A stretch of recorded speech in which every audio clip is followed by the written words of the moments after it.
What up, guys? It's Dom and welcome back to another movie review. So today we're going over the last movie I'm going to be reviewing before I go watch Deadpool and Wolverine because I'm seeing it tonight.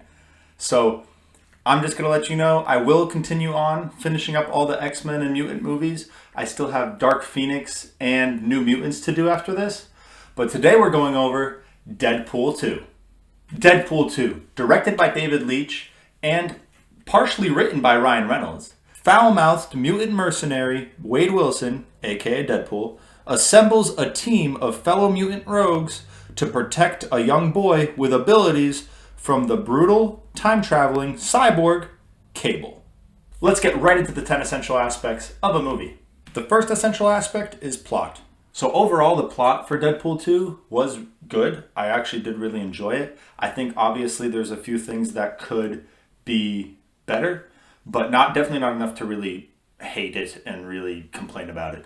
But the plot for Cable specifically was really cool. I loved his backstory. I loved the reason why he traveled back in time and met Deadpool.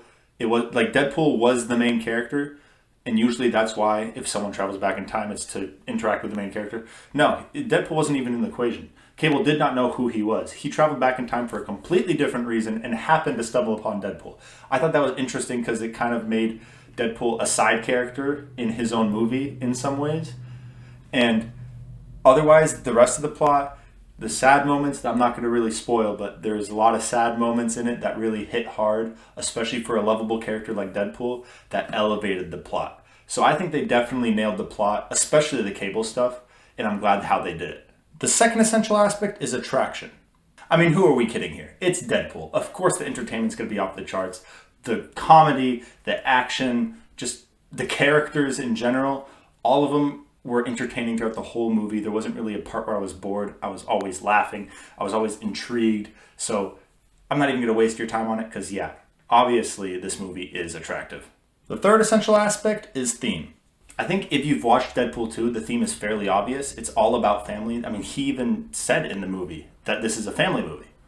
So definitely the main theme that they covered was the whole group of misfits just coming together to form this amazing family at the end.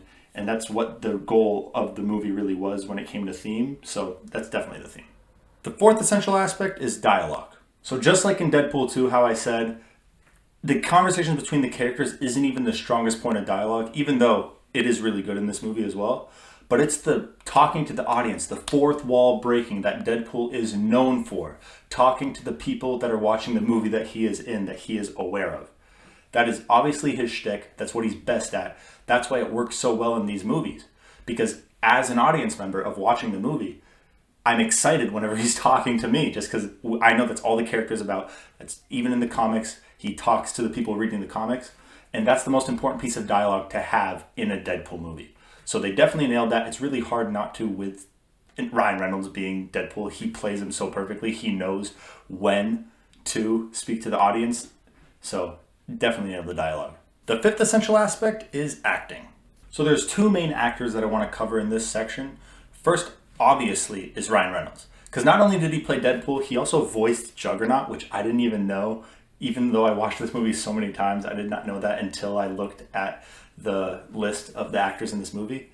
And that's awesome because the comedy that I was going to talk about, the comedy that Juggernaut had was really good. And that makes sense now because it's Ryan Reynolds. But obviously, Ryan Reynolds playing Deadpool, he is Deadpool at this point. He is the iconic person to play him. He plays him perfectly. I could not even see anyone else playing Deadpool. So I don't even have to cover that. But Josh Brolin, who played Cable, did it perfectly. Honestly, even though, yes, they made the joke in the movie, he's not comic book height because he is not the 6'7" towering Cable. I don't even know how tall he actually is in the comics, but towering Cable that he would be. But I thought the way that he portrayed Cable was outstanding, honestly. Both him and Ryan Reynolds did amazing in this movie, and it did not surprise me.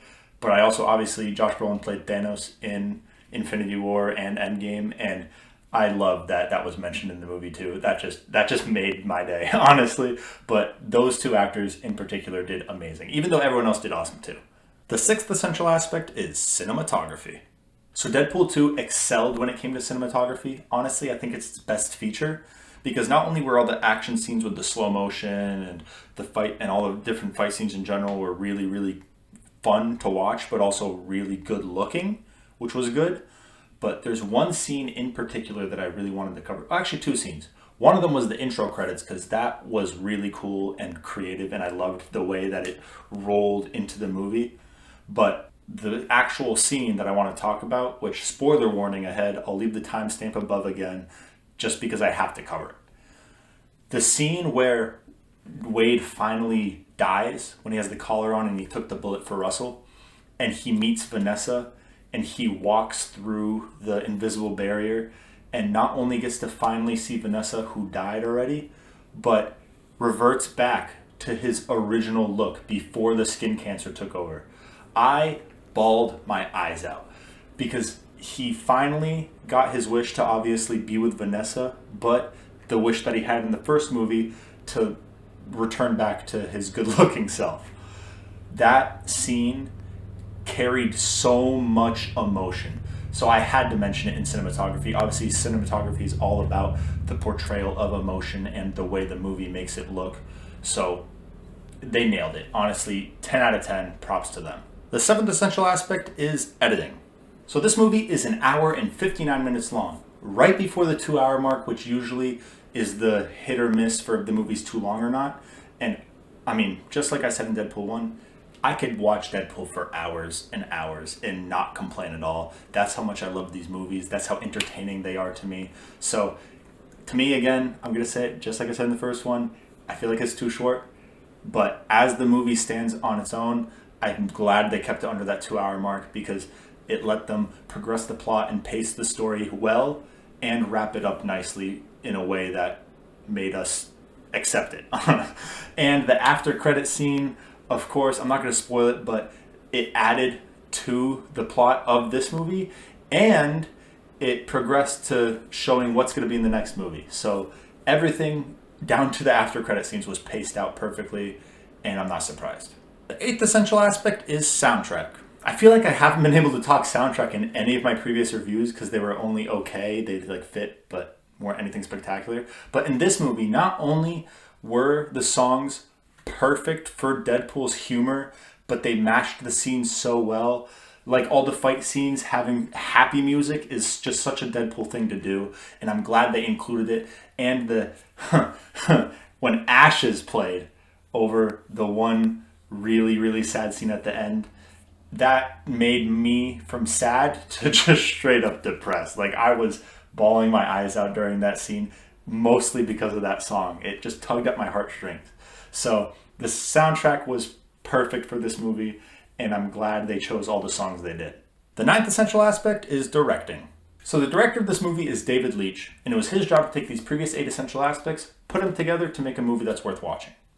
I obviously think it is a movie that's worth watching. I feel like many people would agree, and Deadpool, being the character that he is definitely a factor in that because he is an awesome character to watch to most people. The only people that really don't like Deadpool is people that don't like that kind of comedy. That's really it. Otherwise, everyone loves Deadpool. And this movie did not disappoint as a sequel to the first one, which was already such a great movie. So I think he did a great job. And he only previously directed one movie. It was called Atomic Blonde. I never watched it, but I know it had like a 69% on reviews. This one had it way higher. He definitely did better than he was expected to, but I'm pretty sure he moves on to make some other great movies. So keep doing what you're doing. I loved it. And the 10th essential aspect is time. I think it obviously stands the test of time because not only does it have a sequel coming out today, but it also is a great continuation to the first movie that already also stood the test of time. And the fact that you have Deadpool in this movie, then it obviously has to, because he is a lovable character from one of the bigger comic book corporations out there, Marvel, and he works in every scenario. It doesn't really matter what you put Deadpool in, and it will work. It will probably stand the test of time. It doesn't matter if it's a comic, a movie, a book, a TV show, it will work. That's how amazing this character is. So definitely stands the test of time, just like I'm hoping Deadpool and Wolverine will tonight. Now, onto the reviews. Now, usually what I do during this section is I list off what Rotten Tomatoes critics, Rotten Tomatoes audience, and IMDb reviewed it as, and then I would give my own ranking. I'm going to do the same thing, except I'm going to stop giving my own ranking because I realized, rewatching some of my videos, that I would rank something a 90 and then a movie that's better than it, like an 85. My brain just doesn't work when I'm reviewing it in the moment. So I'm going to stop doing that. Obviously, where I rank it, you can tell where I would put it in this section. So I'm going to skip over that point. I'm just going to talk about what they reviewed it as and if I agree with them or not. So Rotten Tomatoes critics gave it an 84%, Rotten Tomatoes audience gave it an 85%, and IMDb gave them a 79%. And honestly, I do have to agree with Rotten Tomatoes audience. I think it at least deserves an 85%, or at least around that number. So I think they reviewed it pretty fairly. And finally, the rankings. Now, I'm probably going to get hate for where I rank these, but I really don't care. This is how I feel.